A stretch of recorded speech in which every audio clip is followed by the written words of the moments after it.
বিয়ের পর যশ মধুমিতাকে জড়িয়ে ধরে কাঁদলে এই নিয়ে যশ মধুমিতার ওপর রেগে যান অভিনেত্রী নুসরাত জাহান। মধুমিতার বিয়ের বেশ কিছুদিন পরে যশ মধুমিতার এই কান্নার ভিডিওটি নুসরাতের চোখে পড়তেই তিনি ভিডিওটি দেখে যশ এবং মধুমিতার ওপর ভীষণ রেগে যান। নুসরাত বলেন, বুঝলাম না, মধুমিতা তো নিজেই পছন্দ করে দেবমাল্যকে বিয়ে করেছে, তাহলে তার যশকে জড়িয়ে ধরে এই ন্যাকামোর কান্নার কি মানে? আর এই বিষয়ে যশকে আমার একটাই প্রশ্ন, যশ কেন এত ন্যাকামো করলো? এদিকে নুসরাতের এই রকম কথা নিয়ে কমেন্ট করছেন অনেকেই।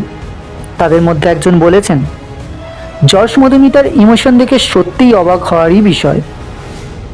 আর একজন বলছেন, যশ মধুমিতার জুটি আমার কাছে বেশ ভালোই লাগে।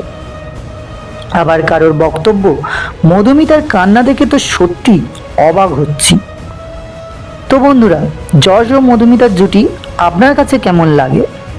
আপনার মতামতটি অবশ্যই কমেন্ট করে জানাবেন।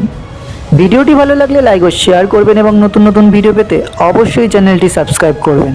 ভিডিওটি শেষ পর্যন্ত দেখার জন্য অনেক ধন্যবাদ।